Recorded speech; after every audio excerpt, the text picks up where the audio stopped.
where the moonlight glows. Welcome to the Zombie Story Zone, your ultimate destination for spine-chilling tales of survival, suspense, and the undead.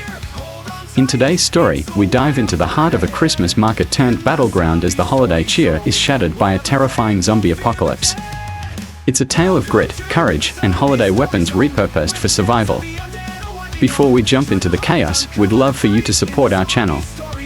Don't forget to hit that like button, subscribe to stay updated on our latest stories, and press the bell icon so you never miss a chilling moment.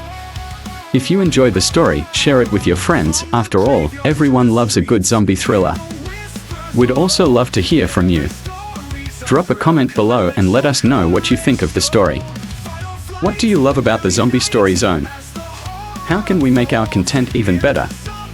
Your feedback helps us grow and bring you even more unforgettable tales. Now, grab your survival kit and let's dive into a festive nightmare that will leave you on the edge of your seat. Stay tuned.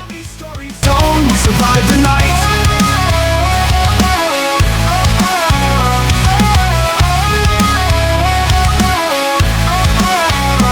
The Christmas market sparkled like a winter wonderland. Strings of golden fairy lights draped between wooden stalls, their warm glow reflecting off freshly fallen snow. The air was alive with the aroma of roasted chestnuts, mulled wine, and freshly baked gingerbread. Families bustled from stall to stall, laughter mingling with the distant sounds of carolers.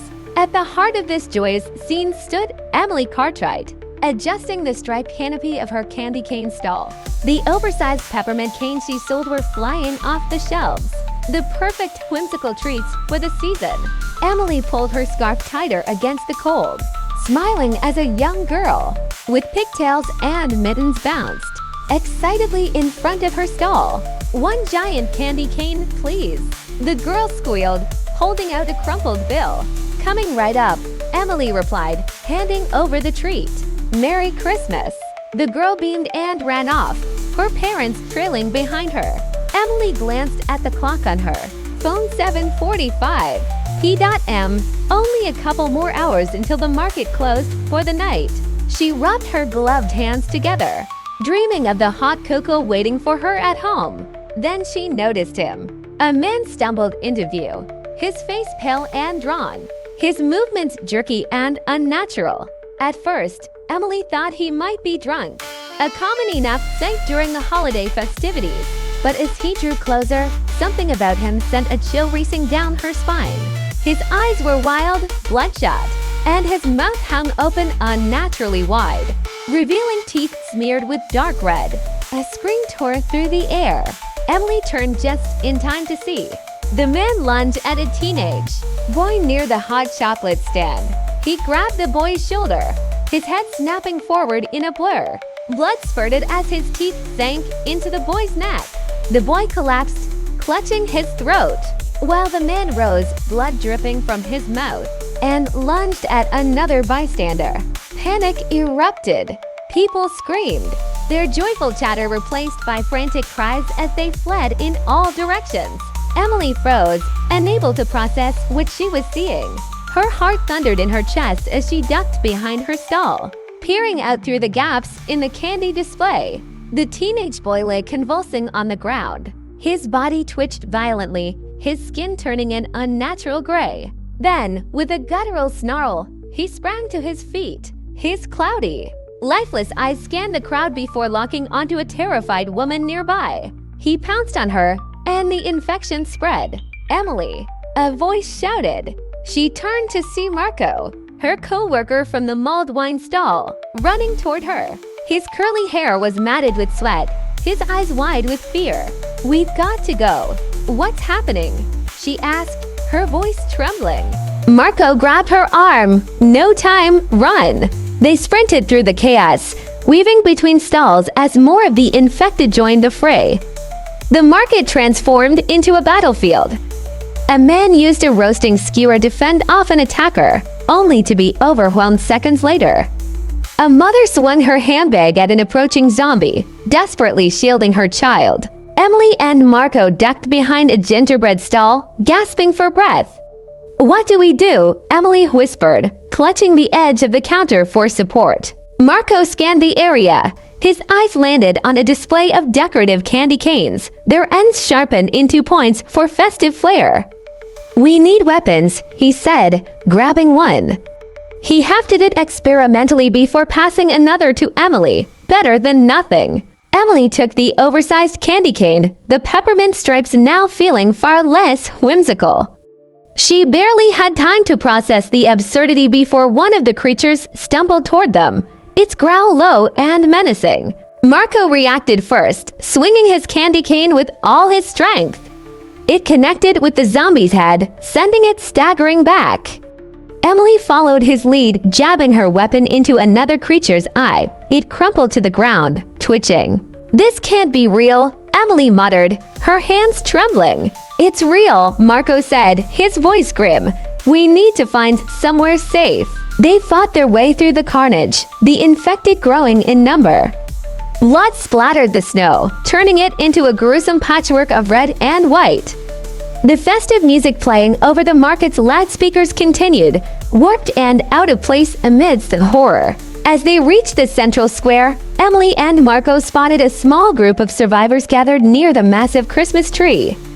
A woman in her 30s stood at the center, her voice cutting through the chaos. "Everyone over here, we need to stick together." Emily and Marco joined the group. The woman, who introduced herself as Laura, took charge. "We can't stay here. The market's overrun. There's a storage shed at the edge of the square. If we can get there, we can barricade ourselves inside." The group moved as one, their fear fueling their determination. They reached the shed and quickly fortified the doors with crates, tables, and whatever else they could find. Inside, the air was thick with tension. The growls of the infected echoed outside, accompanied by the relentless pounding on the walls. "What now?" a man asked, his voice shaking. "We can't stay here forever." "No," Laura agreed, pacing the small space. "But we need a plan. Does anyone have a phone?" A teenager held up his phone, shaking his head. No signal. "Great," someone muttered. "We're screwed." Emily sat on the cold floor, clutching her candy cane like a lifeline. Marco sat beside her, his makeshift weapon resting in his lap. "We're not screwed," he said, more to himself than anyone else. "We've just got to survive the night." The pounding outside grew louder, more insistent. Laura turned to the group. "If they break through, we fight. Go for the head. It's the only way to stop them." When the barricade finally gave way, chaos erupted. The infected poured in, their snarls filling the air. Emily and Marco fought side by side, their weapons swinging wildly. Blood sprayed, and a metallic tang filled Emily's nose as she stabbed and slashed, her arms aching with the effort. The survivors fought valiantly, but the cost was high. By the time the last of the infected lay still, only half of the group remained. Laura surveyed the carnage, her face pale but determined.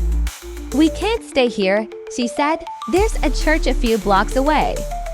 Stone walls, thick doors, it's our best chance." The survivors gathered what they could and set out into the night. The market was eerily quiet now, the snow littered with bodies. The festive lights above flickered, casting ominous shadows on the bloodied ground. When they reached the church, they barricaded the doors and collapsed in exhaustion. The survivors sat in silence, the weight of what they'd endured settling over them like a heavy shroud. Emily leaned against the altar, her blooded candy cane resting beside her. She stared at the stained glass windows, their vibrant colors a stark contrast to the horrors outside. "Do you think anyone else made it?" Marco asked, his voice barely above a whisper. "I don't know," Emily admitted. "But we did. That has to count for something." Laura addressed the group, her voice steady despite the fear in her eyes. "We have food and water for a couple of days. We'll rest tonight and plan tomorrow. This isn't over. We'll find a way to survive." Emily nodded, clutching her weapon tightly. The world outside was unrecognizable, but one thing was certain: she wasn't giving up. Not now, not ever. The growls outside grew louder.